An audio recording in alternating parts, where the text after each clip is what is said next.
गौरी पुत्र गणेश भगवान की जय। शनिदेव महाराज की जय। श्री शिवाय नमस्तुभ्यम।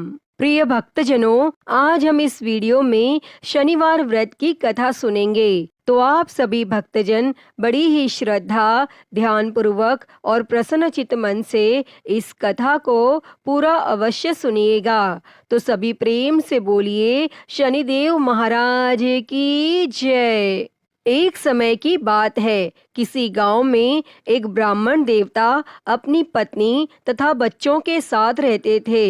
एक दिन ब्राह्मण देवता सुबह सोकर उठे तो बहुत ही चिंतित दिखाई दे रहे थे। तो अपने पति को इतना चिंतित देखकर उनकी पत्नी ने पूछा कि स्वामी, आज आप सुबह सुबह किस चिंता में डूबे हुए हैं?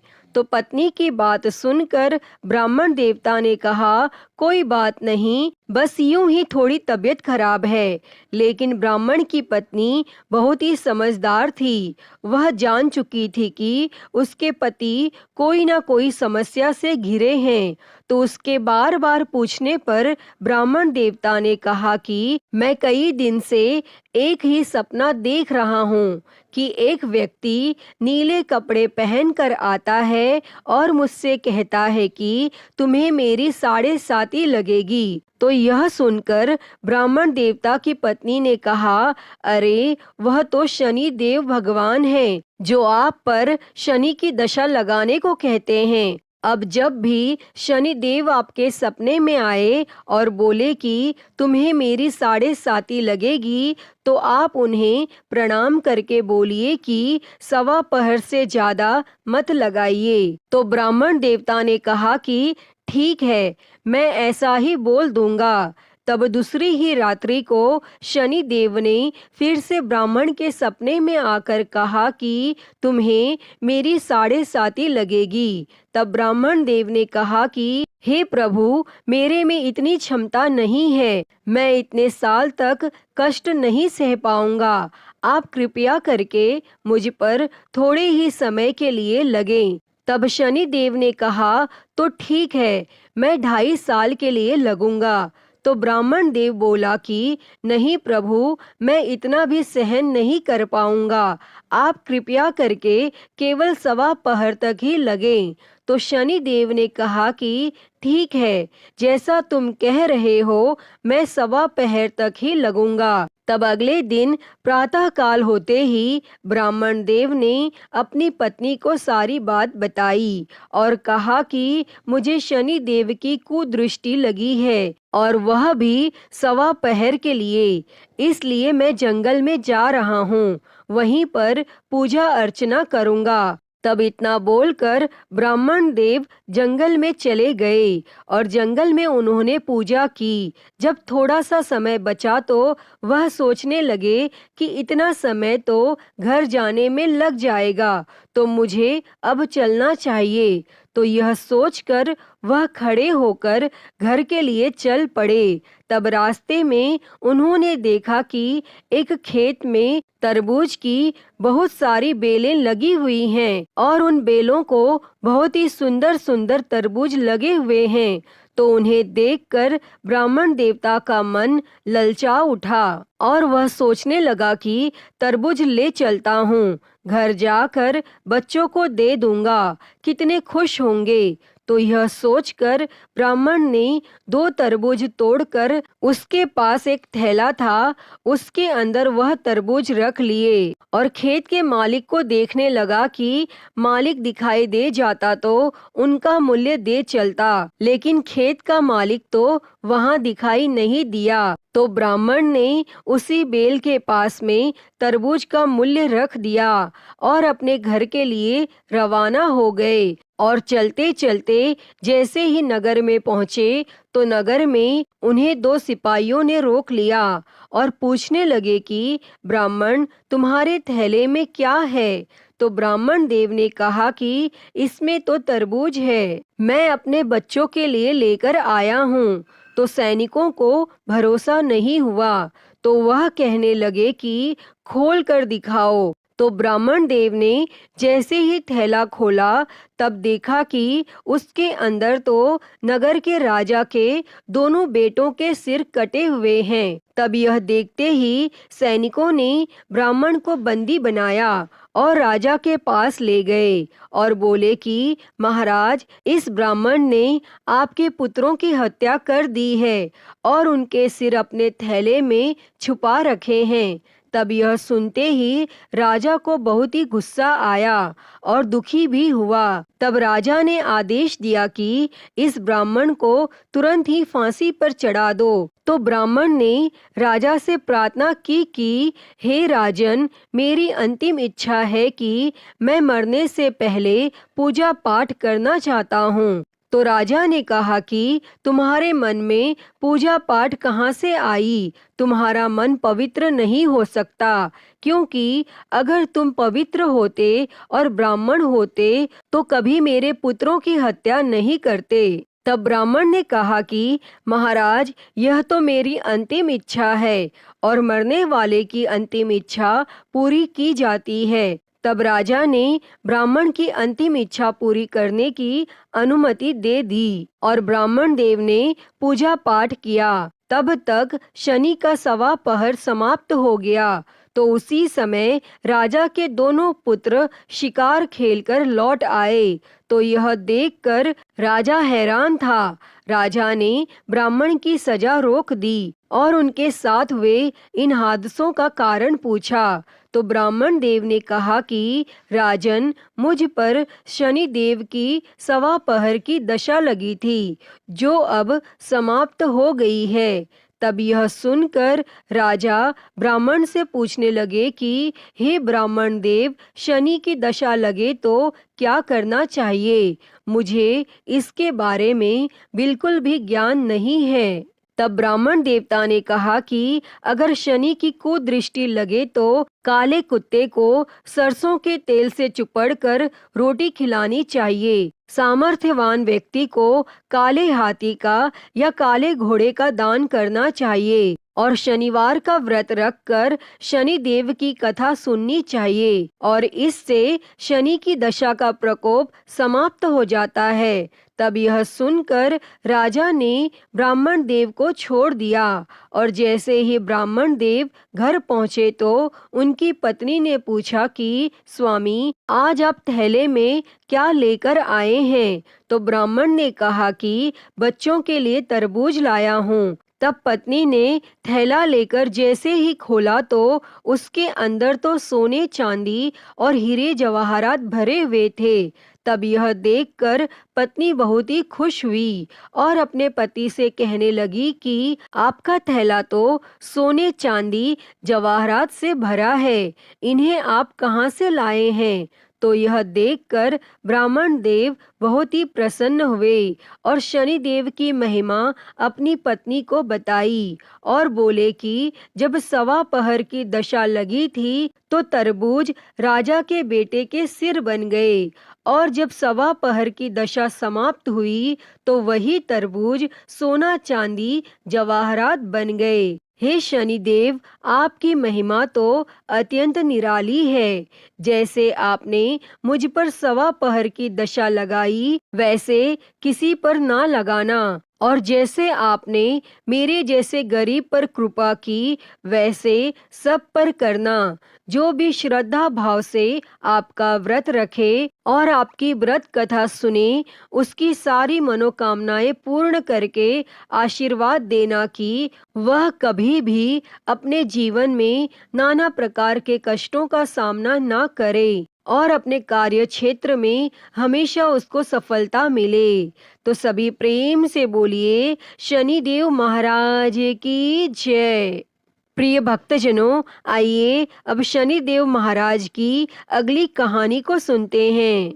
एक बार एक राजा था। उसने अपने राज्य में घोषणा कर रखी थी कि दूर दूर से जो भी सौदागर बाजार में माल बेचने आए, अगर उनका माल नहीं बिकेगा तो राजा उसे स्वयं खरीद लेगा।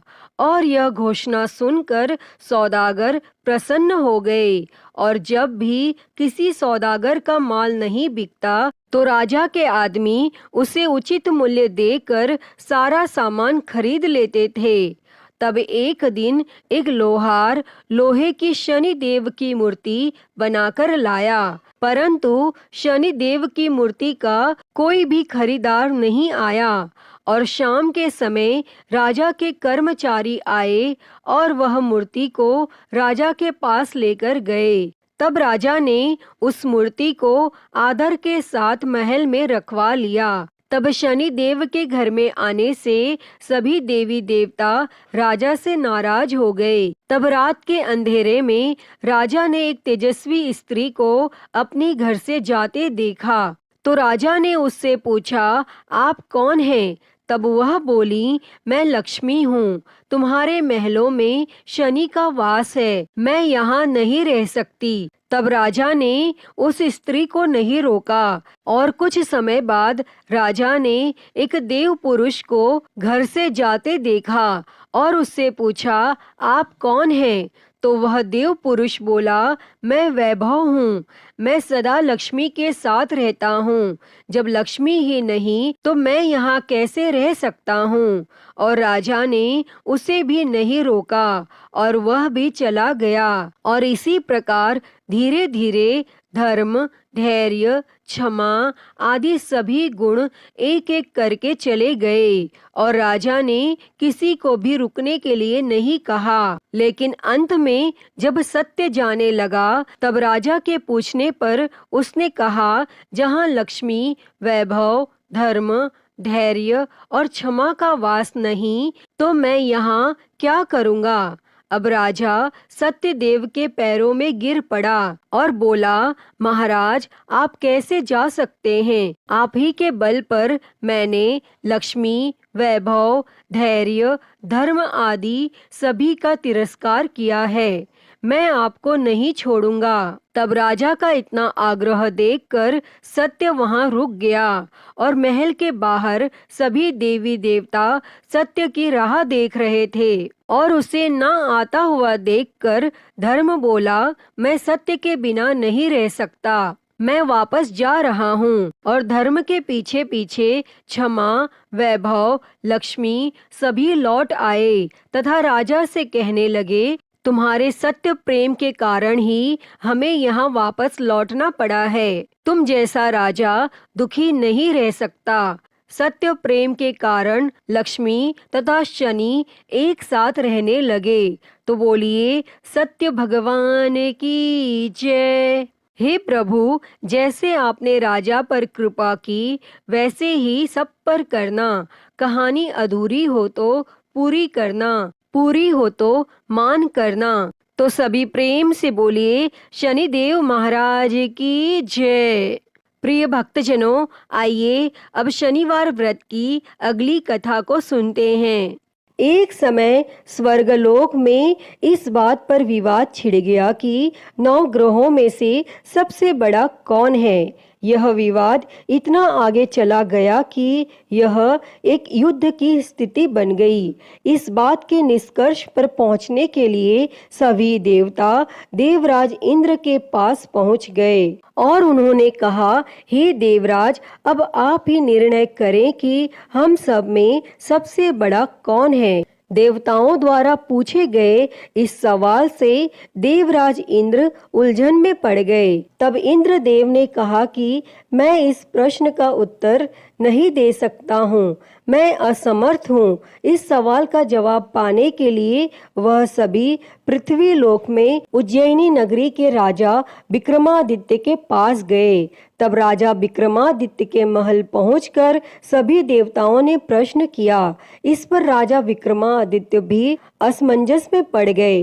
वो सोच रहे थे कि सभी के पास अपनी अपनी शक्तियां हैं जिसके चलते वो महान हैं। अगर किसी को छोटा या बड़ा कहा गया तो उन्हें क्रोध के कारण काफी हानि हो सकती है।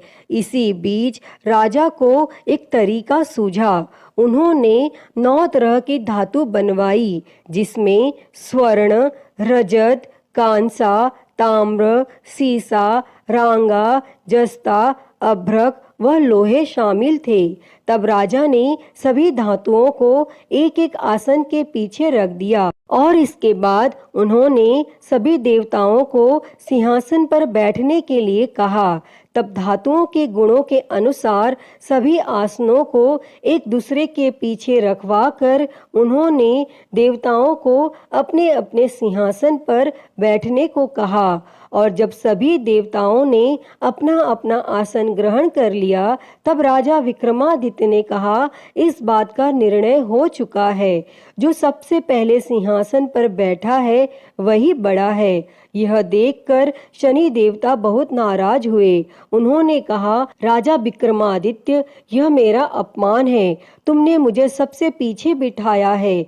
मैं तुम्हारा विनाश कर दूंगा। तुम मेरी शक्तियों को नहीं जानते हो। तब शनि देव ने कहा, एक राशि पर सूर्य 1 महीने, चंद्रमा 2.25 महीने, मंगल 1.5 महीने, बुध और शुक्र 1 महीने, बृहस्पति 13 महीने रहते हैं, लेकिन मैं किसी भी राशि पर 7.5 वर्ष रहता हूँ। मैंने अपने प्रकोप से बड़े बड़े देवताओं को पीड़ित किया है। वो मेरा ही प्रकोप था कि भगवान राम को वन में जाकर रहना पड़ा था, क्योंकि उन पर 7.5 थी, और रावण की मृत्यु भी इसी कारण हुई। अब तू भी मेरे प्रकोप से नहीं बच पाएगा। और शनि देव ने बेहद क्रोध में वहां से विदा ली और वहीं बाकी देवता खुशी खुशी वहां से चले गए। इसके बाद सब कुछ सामान्य ही चलता रहा। राजा विक्रमादित्य पहले की ही तरह न्याय करते रहे। दिन ऐसे ही बीतते रहे, लेकिन शनि देव अपना अपमान नहीं भूले। एक दिन शनि देव बदला लेने के लिए घोड़े के व्यापारी के रूप में राज्य पहुंचे। जब राजा विक्रमादित्य को इस बात का पता चला तो उन्होंने अपने अश्वपाल को कुछ घोड़े खरीदने के लिए भेजा। जब अश्वपाल लौट आया और राजा को बताया कि घोड़े बेहद कीमती हैं, तब राजा ने खुद जाकर एक सुंदर और शक्तिशाली घोड़ा पसंद किया और उसकी चाल देखने के लिए घोड़े पर सवार हो गए। जैसे ही राजा विक्रमादित्य घोड़े पर बैठे, वैसे ही घोड़ा बिजली की रफ्तार में दौड़ पड़ा। घोड़ा राजा को एक जंगल ले गया और वहां जाकर राजा को नीचे गिरा दिया और फिर कहीं वह गायब हो गया। तब राज्य का रास्ता ढूंढने के लिए राजा जंगल में भटकने लगा, लेकिन उसे कोई रास्ता नहीं मिला। और कुछ समय बाद उसे एक चरवाहा मिला और भूख प्यास से परेशान उस राजा ने चरवाहे से पानी मांगा। चरवाहे ने उसे पानी दिया और राजा ने उसे अपनी एक अंगूठी दे दी। तब रास्ता पूछकर राजा जंगल से निकल गया और पास में ही मौजूद एक नगर में पहुंच गया और एक सेठ की दुकान पर राजा ने कुछ आराम के लिए रुका और वहां सेठ से बातचीत करते हुए उसने बताया कि वह उज्जैनी नगरी से आया है। तब राजा कुछ देर तक उस दुकान पर बैठा। जितनी देर वो वहां बैठा, सेठ जी की काफी बिक्री हो गई। तब सेठ ने खुद को बहुत भाग्यवान समझा और सेठ ने राजा को अपने घर खाने पर आमंत्रित किया। और सेठ के घर में एक खूंटी पर सोने का हार लटका था और उसी कमरे में वह राजा को छोड़कर चला गया और कुछ समय बाद खूंटी उस सोने के हार को निगल गई। तब सेठ ने विक्रमादित्य से वापस आकर पूछा कि उसका हार कहाँ है। तब राजा ने उसे हार गायब होने की बात बताई। इस पर सेठ ने क्रोधित होकर चोरी करने के अपराध में विक्रमादित्य के हाथ पांव काटने का आदेश दे दिया। तब राजा विक्रमादित्य के हाथ पांव काटकर उसे नगर की सड़क पर छोड़ दिया गया। फिर कुछ समय बाद विक्रमादित्य को एक तेली अपने साथ ले गया। तेली ने उसे अपने कोल्हू पर बैठा दिया। वह पूरा दिन बैलों को आवाज देकर हाँकता था और विक्रमादित्य का जीवन इसी तरह यापन होता रहा। और उस पर शनि की 7.5 थी, जिसके खत्म होने पर वर्षा ऋतु शुरू हुई। एक दिन राजा मेघ मल्हार गा रहा था। उसी समय उस नगर के राजा की बेटी राजकुमारी मोहिनी ने उसकी आवाज सुनी। उसे आवाज बेहद पसंद आई। मोहिनी ने अपनी दासी को भेजकर गाने वाले को बुलाने को कहा और जब दासी लौटी तो उसने अपंग राजा के बारे में मोहिनी को सब बताया। लेकिन राजकुमारी उसके मेघ मल्हार पर मोहित हो चुकी थी और अपंग होने के बाद भी वह राजा से विवाह करने के लिए मान गई। जब मोहिनी के माता पिता को इस बात का पता चला तो वो हैरान रह गए।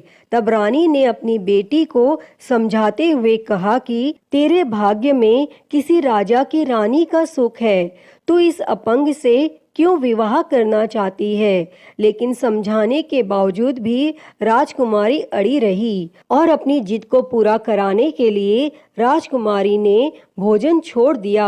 तब अपनी बेटी की खुशी के लिए राजा रानी अपंग विक्रमादित्य से मोहिनी का विवाह कराने के लिए तैयार हो गए और दोनों का विवाह हुआ और वह तेली के घर रहने लगे। और उसी दिन विक्रमादित्य के सपने में शनि देव आए। उन्होंने कहा कि देखा तूने मेरा प्रकोप। तब राजा ने शनि देव से उसे क्षमा करने को कहा और उन्होंने कहा कि जितना दुख आपने मुझे दिया है उतना किसी और को मत देना। तब इस पर शनि देव ने कहा, राजा मैं तुम्हारी प्रार्थना स्वीकार करता हूँ।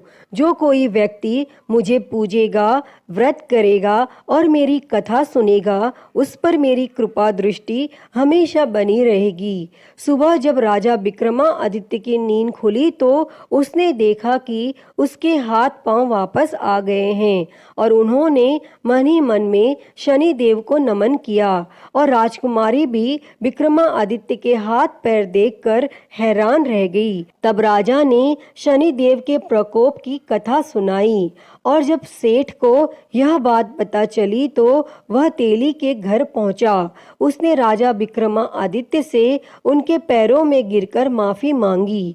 तब राजा ने सेठ को माफ कर दिया और सेठ ने राजा से उसके घर जाकर भोजन करने के लिए कहा और भोजन करते हुए अचानक से ही खूंटी ने हार उगल दिया और सेठ जी ने अपनी बेटी का विवाह भी राजा के साथ कर दिया और सेठ ने उसे स्वर्ण आभूषण, धन आदि देकर राजा के साथ विदा कर दिया। तब राजा विक्रमादित्य अपनी दोनों पत्नियों यानी राजकुमारी मोहिनी और सेठ की बेटी के साथ अपने राज्य उज्जैनी पहुँचे। सभी ने उनका स्वागत किया। इसके बाद राजा विक्रमादित्य ने पूरे राज्य में घोषणा करते हुए कहा कि आज से शनि देव सब देवों में सर्वश्रेष्ठ माने जाएंगे और साथ ही शनि देव का व्रत करें और व्रत कथा जरूर सुनें। यह देखकर शनि देव बहुत खुश हुए। व्रत करने और व्रत कथा सुनने से शनि देव की कृपा रहने लगी और लोग आनंद पूर्वक रहने लगे। अतः हे शनि देव जी, जैसी कृपा आपने राजा विक्रमादित्य पर की वैसी ही कृपा इस कथा को कहते, सुनते और हुंकारा भरते पर करना। तो बोलिए शनि महाराज की जय, नवग्रह देवताओं की जय। प्रिय भक्तों, तो मैं उम्मीद करती हूँ कि आपको यह कथा पसंद आई होगी और अगर वीडियो अच्छी लगी हो तो इसे लाइक करें, ज़्यादा से ज़्यादा शेयर करें और कमेंट में शनिदेव की जय लिखना ना भूलें और हरिहर भक्ति चैनल को सब्सक्राइब कर नोटिफिकेशन बेल को ज़रूर ऑन कर लें। हर हर महादेव। धन्यवाद।